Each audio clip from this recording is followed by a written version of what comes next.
Bonjour à toutes et à tous les amis et bienvenue sur la chaîne YouTube de So Catch by Al. J'espère que vous allez bien, très heureux de vous retrouver pour une nouvelle interview qui a une saveur toute particulière parce que c'est notre espoir français, The French Hope, Amal. Coucou Amal, comment ça va? Salut Elle, ça va, merci et toi? Bah ouais, je suis super content. Depuis le temps qu'on attendait celle-là. Ouais, c'est clair. Bon, quoi de neuf? Bah écoute, ça se passe, hein, là je suis à Londres, je me prépare pour les prochains tapings, donc voilà. Bon, bah ça c'est vraiment super. J'ai l'opportunité de faire l'interview avec toi et je suis super content parce que je te connais un petit peu dans la vraie vie, je sais que t'es quelqu'un de super sympa et je voulais que les fans aussi puissent te découvrir en dehors du ring, en dehors de NXT UK. Donc c'est super. Allons-y. Et en plus, maintenant, il y a vraiment plus d'excuses parce que NXT UK est diffusé en France et en Belgique, donc absolument tout le monde va pouvoir te suivre. C'est cool ça. J'espère que je vais les voir nombreux tous les samedis devant AB1 et AB Explore, ouais. Ouais, et en plus, tu as la chance d'avoir tes matchs commentés par Christophe Ajus et Philippe Chéreau. Ça, c'est vraiment ouf. Qu'est-ce que ça représente pour toi d'avoir tes matchs commentés par, j'ai envie de dire, les deux catcheurs mythiques du catch en France?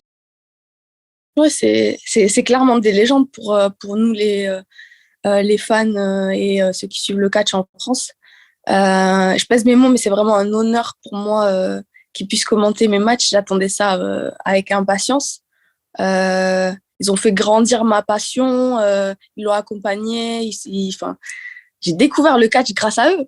Donc, c'est quelque chose vraiment qui me tient à cœur. Et Philippe et Christophe, c'est vraiment des gens très bienveillants et pour qui j'ai beaucoup d'affection donc, dans la vraie vie. Donc, ça rajoute encore un petit truc. Voilà.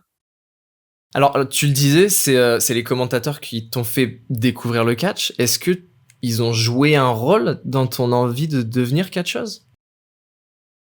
Forcément, ils ont joué un rôle parce que je les regarde depuis que j'ai commencé à être fan de catch et je les ai suivis. Et même quand j'étais pas catcheuse, enfin, quand j'étais pas encore signée à la WWE, c'était des personnes qui étaient toujours là avec un petit conseil, un mot gentil. Je les avais déjà croisés sur des shows, etc. Et en fait, ça donne envie. Et ouais, je pense qu'ils ont joué un rôle dans le fait que je sois ici aujourd'hui. Et j'en suis contente. Bon, ouais, vraiment plein de bienveillance. Je pense que c'est ce qui caractérise Christophe et Philippe. Est-ce qu'il y a d'autres personnes comme ça qui t'ont aidé un petit peu dans ta carrière à devenir catcheuse? Moi, je dirais, j'ai fait le plus dur. Ouais, c'est vrai, c'est vrai. Non, non, mais c'est vrai, t'as raison. Non, je pense que j'ai fait le plus dur. Je pense que je suis quand même à part des autres. Je viens pas d'une famille de catcheurs. Je viens pas d'un pays où le catch est développé. Euh, je pense que j'ai eu des opportunités, j'ai su les saisir. C'est ça qui a su faire la différence. Mais sinon, je dirais plus mes proches, de manière générale. Pas que ma famille, mes amis aussi, parce qu'ils étaient là quand ça allait pas. Ils étaient là quand j'avais des doutes. Ils y croyaient quand moi, j'y croyais pas. Et c'est vraiment eux qui m'ont tiré vers ce rêve-là. Bon, bah, c'est bien. Être bien entouré, je pense que ça, c'est vraiment important dans le catch et particulièrement quand on essaye d'atteindre, comme toi, la WWE. Exactement. Et être catcheur, c'est un métier très, je dirais, solitaire. On a la route, le mode de vie, les voyages, les hôtels, etc. C'est pas facile tous les jours, on va dire, et d'être bien entouré, c'est très important. Alors, avant d'être signé à la WWE, tu as eu un passage assez important à la WXW, l'une des plus grosses fédérations de catch en Europe.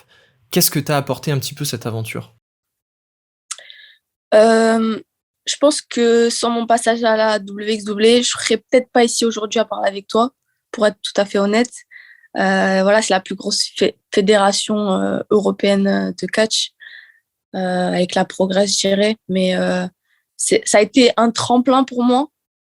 Euh, je suis arrivée, j'ai tout de suite eu des opportunités. J'ai gagné le titre très très vite. Ensuite, je suis partie dans un run assez fou où j'ai catché contre certaines des meilleures catcheuses au monde.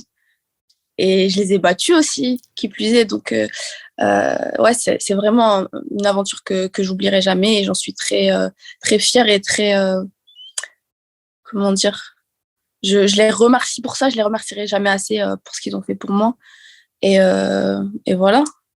Et alors, tu parlais de tes adversaires. C'est vrai qu'il y a eu des adversaires légendaires. Est-ce qu'il y en a une que tu gardes en mémoire peut-être plus que les autres? Celle que je garde en mémoire plus que les autres, je dirais que c'est Meiko. J'étais sûr que tu allais dire ça. C'est pour ça que je t'ai posé la question. Ah, c'était un match où déjà, je ne m'attendais pas du tout à avoir l'opportunité de catcher contre elle. Puis, c'était un match assez rude, même physiquement, parce que voilà, elle était très, très fort. Mais puis, le fait d'avoir eu ce match aussi à NXT UK, c'était assez spécial pour moi. Le cercle, il se refermait. Donc, voilà, j'en garde un souvenir particulier. Donc ça, c'était ton passage à WXW. Et ensuite, fin 2019, tu franchis une étape supplémentaire. Tu continues ta progression hallucinante et tu rejoins NXT UK. Qu'est-ce que tu étais en train de faire? J'aime bien poser cette question. Quand tu as reçu l'appel, alors du coup, bah là, c'était pas Triple H, mais l'appel de la personne responsable de NXT UK qui a dit ouais, salut Amal, on veut te proposer un contrat. Bah, tu sais quoi, je me souviens pas vraiment de ce que j'étais en train de faire, mais je me souviens que c'était quand même un choc pour moi. Euh, C'était assez particulier parce que on était encore en période de Covid. Donc, en fait, moi, j'y croyais pas vraiment. Quand on me disait, ouais, c'est bon, tu vas être signé, j'attendais le contrat. Et pour la petite anecdote, même quand j'ai reçu le contrat et que je l'ai signé, j'attendais qu'on me le contre-signe pour pouvoir en parler, en fait. Parce que, en fait, je réalisais pas ce qui était en train de se passer. Même à ma famille, je leur ai pas dit qu'on venait de me proposer un contrat tant que j'avais pas le contrat signé et que j'étais sûre qu'ils me prenaient parce que je me disais, non, il y a le Covid, euh, on va pas pouvoir travailler, ils vont pas me garder finalement, etc., etc. Donc, voilà, c'était beaucoup d'émotions. Et qui est-ce qui t'a contacté du coup? La RH Ah ouais, de la W. c'est pas du tout sexy. Je pensais que t'allais Non, me dire un truc genre ouais, William Regal ou j'en sais rien. Mais... non, non, non. Ok, ça roule. Et qu'est-ce que cela représente pour toi d'être la toute première catcheuse française à être signée à la WWE? Euh, c'est assez particulier, c'est un honneur réellement. Euh, En fait, tout le monde pensait que c'était quelque chose qui était impossible et de l'avoir fait, c'est c'est incroyable en fait. C'est incroyable. Et j'espère que les gens ils vont se dire ça aussi quand de me voir à la WWE, de se dire même si quelque chose n'a jamais été fait, ça veut pas dire que c'est impossible à faire. Donc c'est bien, tu te donnes toujours pour objectif en fait de pas écouter ce que les gens disent et de toujours essayer de faire ce que toi t'as envie de faire, d'aller là où t'as envie d'aller. Même si ça n'a pas été fait, c'est pas grave, tu fonces et tu donnes tout pour réussir, c'est ça? C'est un peu ça. Moi, à la base, je faisais du catch. Je rêvais de devenir catcheuse, mais dans ma tête, je me disais non, c'est pas possible, etc. J'étais un petit peu comme tout le monde. Alors, juste, je profitais un petit peu du moment, de ma passion, de pouvoir la faire évoluer, etc. Mais au fur et à mesure du temps qui passait, de ce que j'arrivais à accomplir, euh, bah déjà, commencer à catcher en France, puis catcher en Europe. J'ai catché également aux États-Unis, etc. Petit à petit, j'avançais dans les étapes et puis je me disais, bah, en fait, on y arrive petit à petit, encore un petit peu, et puis au final, la signature, quoi. WWE, tryout, NXT UK, signature, quoi. C'est des étapes qui font qu'on y croit de plus en plus. Alors non seulement t'as réussi à convaincre les officiels de la WWE, mais en plus de ça, t'as réussi à te construire une vraie fanbase qui te suit depuis quelques années maintenant. Comment tu expliques que tu es aussi populaire auprès des fans? Je pense que je suis populaire auprès des fans parce que je suis moi-même, on va dire, sur les réseaux sociaux, etc. Je joue pas un rôle, je traite pas, enfin, je traite les gens comme mes amis, on va dire. Je leur parle très ouvertement, je leur réponds aussi. Je pense que ça, c'est important. Et plus que tout, je pense que les gens, ils arrivent à s'identifier en moi un petit peu, d'une certaine manière, parce que, bah, comme je disais tout à l'heure, je viens pas d'une famille de catcheurs, je viens pas d'un milieu où il y avait du catch. Je suis partie de zéro et j'en suis arrivée là aujourd'hui. Donc, je pense que je suis un petit peu attachante quand même. Oui, c'est vrai, je le reconnais. Qu'est-ce que tu aimes le plus dans ton travail de catcheuse à NXT UK? Ben justement, ce que j'aime le plus dans ce travail-là, c'est l'interaction avec les gens, le fait de pouvoir transmettre des émotions, le fait de pouvoir échanger avec les gens, interagir avec les gens, etc. C'est vraiment ce côté-là qui me... Et là, de pouvoir le faire d'une manière un peu plus globale, de pouvoir toucher plus de gens, de pouvoir être diffusé à la télé française, c'est incroyable. Ça me donne encore plus d'opportunités. Alors beaucoup d'opportunités, oui, ça c'est vrai, mais je pense aussi que ça se traduit, d'une certaine manière en stress. Parce que on te met un petit peu la pression. Comment tu gères le stress avant tes apparitions sur les shows? Alors moi, il faut savoir que je suis quelqu'un de très facilement stressé. Donc avant mes matchs, c'est une catastrophe. Ouais, je suis tout le temps stressée. Je suis tout le temps stressée. Ben, j'essaye de me dire, en fait, je me fais des motivational speech moi-même. Je me dis, si t'es là, c'est pas pour rien. Euh, Tu mérites ce qui t'arrive. T'es la meilleure. Tu vas réussir. J'essaie de tout remettre en place dans ma tête pour rien oublier, etc. Mais euh, petit à petit, j'arrive à me faire de plus en plus confiance et à lâcher un petit peu prise par rapport à ça aussi. Ouais, c'est bien, avec l'expérience, je pense qu'au fil du temps, tu t'apaises, tu plus sereine, tu sais que tu maîtrises ce que tu fais et que ça va bien se passer au final. Exactement, mais je pense que j'aurais toujours quand même ce stress-là, parce que c'est pas un mauvais stress, je trouve, c'est un stress qui te permet d'aller plus loin dans ce que tu peux faire, etc.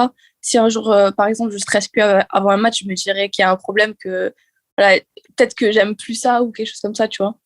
Ok, je comprends. T'es pas la seule française, il y a aussi Olympe Margot, anciennement connue sous le nom de Artemis, à NXT UK.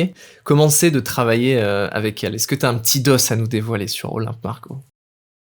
Alors, travailler avec elle, c'est, comment dire, c'est une bouffée d'oxygène. Parce que quand tu arrives dans un lieu, tout le monde parle anglais, il y a les Allemands, il y a les Irlandais, Espagnols, etc. Et elle est là et je peux parler français avec elle. Et ça, c'est incroyable. Et c'était, c'était difficile aussi pour moi quand je suis arrivée ici parce que je connaissais pas grand monde à NXT UK et elle était là. Donc elle a ce côté rassurant qui m'a beaucoup aidée aussi. Ah bah franchement c'est super gentil, c'est super gentil, ouais. Et je suis d'accord avec toi. Bon, moi je la connais, je travaille un peu moins avec elle, mais quand je la vois sur des shows français, c'est vrai aussi qu'elle a toujours cette personnalité bienveillante, chaleureuse qui fait plaisir et on sait que on va passer un bon moment. Exactement, elle est d'une douceur incroyable. Il y a un autre point sur lequel j'aimerais revenir avec toi. On a beaucoup entendu des rumeurs, on a entendu des parler du Mae Young Classic 3. Il me semble que tu étais prévu sur ce tournoi féminin, si je dis pas de bêtises. Malheureusement, la troisième édition de ce tournoi n'a jamais eu lieu. Euh, est-ce que tu peux nous en dire plus à ce sujet? Alors, bah, je peux vous dire que ce que je sais, c'est-à-dire pas grand-chose. Du coup, j'avais été invitée au tryout en Allemagne, c'était en 2018. On était genre 44 participants, ils avaient fait un gigantesque tryout. Il y avait plusieurs personnes en France qui étaient invitées également.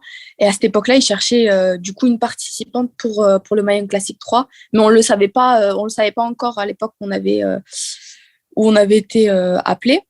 Et du coup, je faisais partie des finalistes de ce tryout. Et du coup, à la fin, on nous a dit que chacun aurait des opportunités à l'avenir, mais qu'on ne savait pas quoi encore. Mais moi, il savait, il m'avait dit que j'aurais certainement une participation au Maillon Classique en représentant la France. Ah Et super. ouais, c'était assez incroyable. Euh, et du coup, on m'avait dit, ouais, l'année prochaine, quoi. Donc, moi, je me suis préparée, j'ai acheté ma meilleure tenue, voilà, j'ai mis tout l'argent que j'avais de côté dans une tenue, je me suis entraînée, je suis partie à la WXW, je voulais enchaîner, je voulais être prête, en fait. Je me dis, c'est maintenant ou jamais. Il me manquait, j'avais juste besoin de quelqu'un pour croire en moi et d'ouvrir la porte. Et moi, j'allais la défoncer, cette porte. Et c'était mon opportunité. Je le voyais comme ça, vraiment. Et du coup, je me prépare. Et quand c'est le moment, j'envoie un mail. Enfin, je crois que j'ai reçu un mail me disant bah, désolé, mais cette année, finalement, il n'y aura pas de maillot classique, quoi. Et là, tout s'effondre, en fait.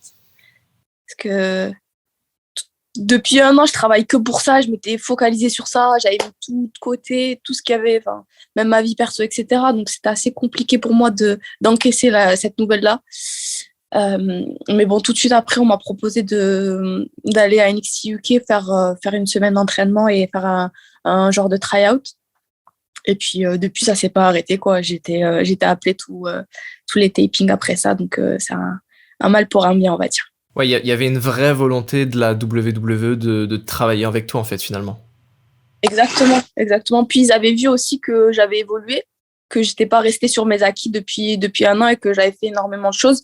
Et je pense que ça a beaucoup joué aussi.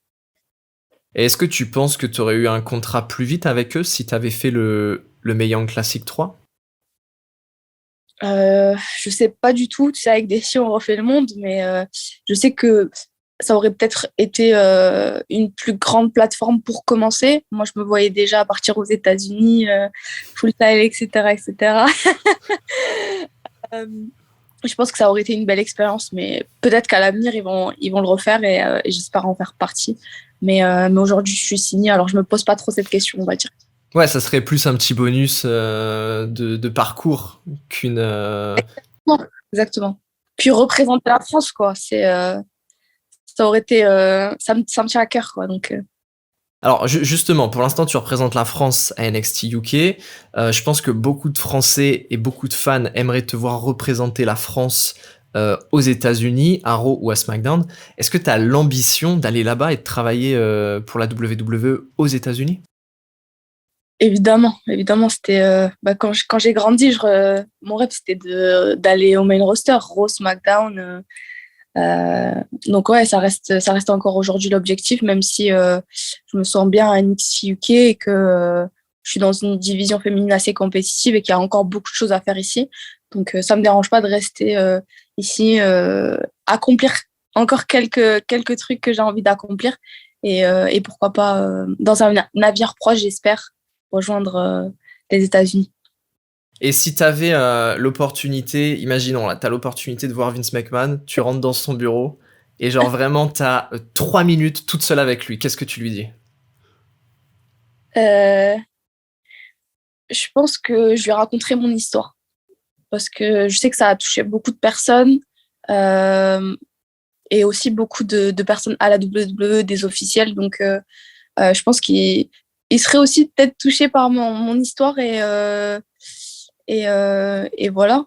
Je, je lui lancerai un message d'espoir et peut-être qu'il voudrait le donner au monde entier et ça serait cool.